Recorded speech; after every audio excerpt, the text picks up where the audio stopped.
everybody, and welcome to another video. My name is Daniel from Iron Arena Books. If you're new here, welcome.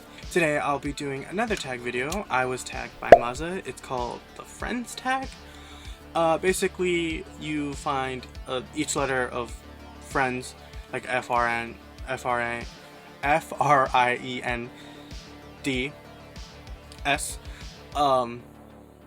There's a prompt and you just choose a book. You'll see as I go. But yeah, I was tagged by Maza. I'll link his channel below. Go check him out because he's super cool. He's a good friend of mine. And let's get started. So the first one, Friends. F, Friendship. Name a book that has like your favorite friendship. And that would be, where did I put it? Naruto, the mangas. This is not volume 7. I just pull out a random one. But Naruto, the whole series just has some of my favorite friendships.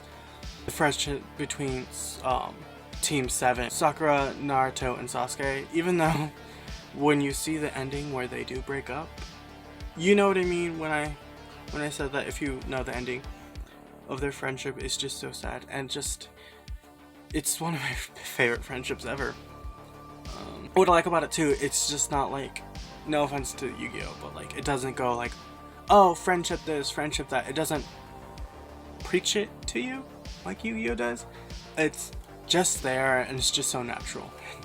I love the whole frenemies thingies, and it's just so good. R, real life. Read a book.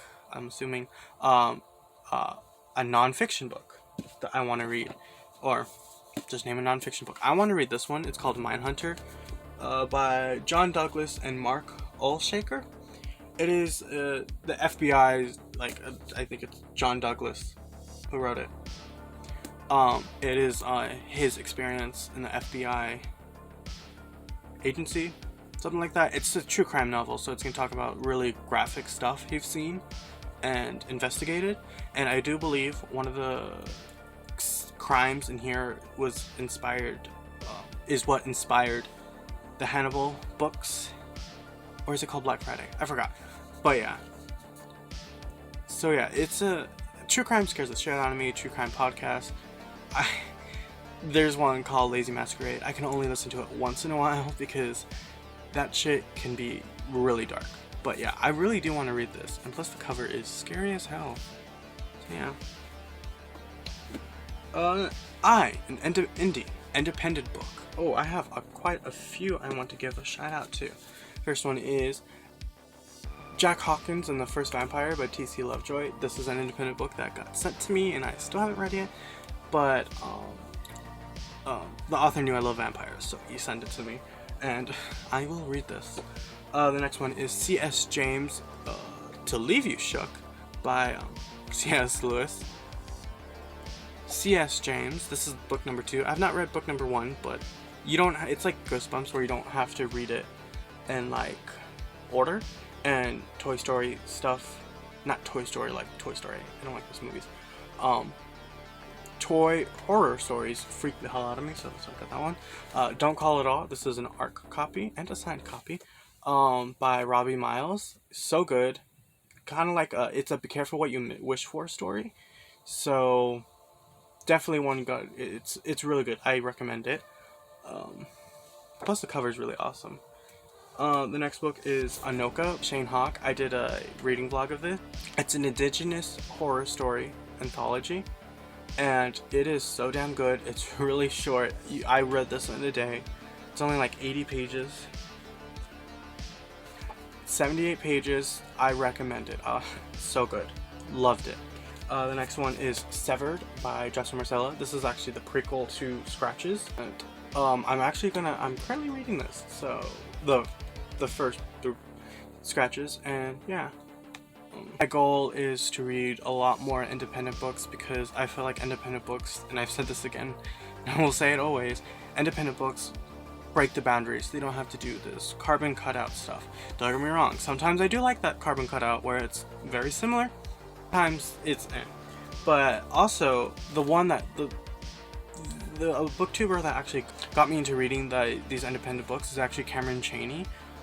He wrote Autumn Crow, which is an anthology series based off of this town called Autumn Crow, and he is like he reads a bunch of horror books, especially 90s independent horror novels, And this was actually the very first one I've ever read, and it's so good.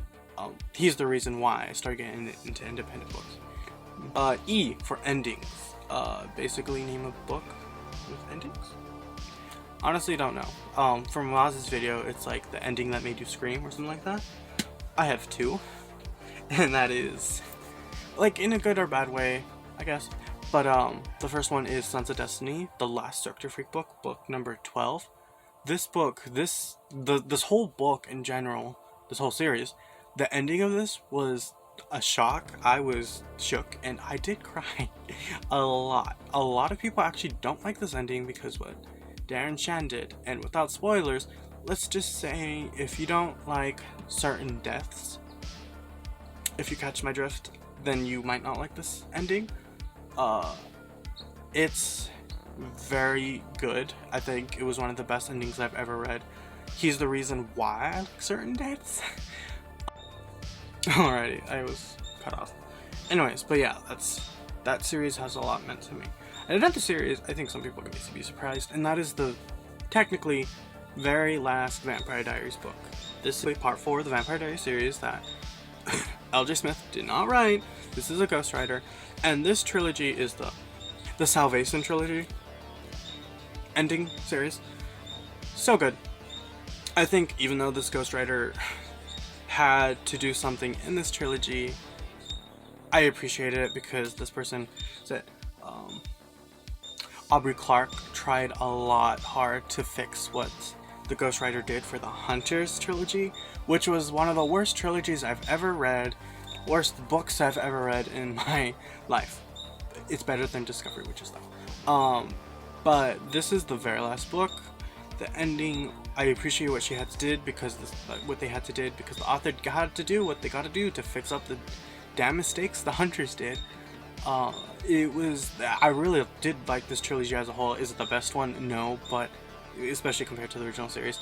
But I think this trilogy, it had me hooked. It reminded me, it literally, it felt like this author knew what she was writing. Like, I think she did, because it had me hooked, like the very first 4 books, where I read the first 2 of these, but I read all 3 of these in a week, 3 of them, is because I just wanted to know more. And to know what happens. It's the best. In fact, they fixed a lot of things that the Hunters did. I'm sorry, but the Hunters, ugh. Now, in the show, we all know who Elena ends up with. If you can guess what this author did, then yeah. Perfect ending. I loved it. Was it the best? No, but it was satisfying. So yeah. That took a lot. And for new books, a book that I'm assuming I'm excited for. I have a couple. I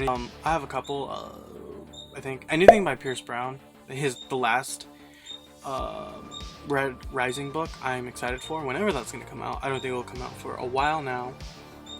But yeah, and Grady Hendrix book, The Last Surviving Girl. I forgot. It's the something survival supporting group. I'll post a picture right here.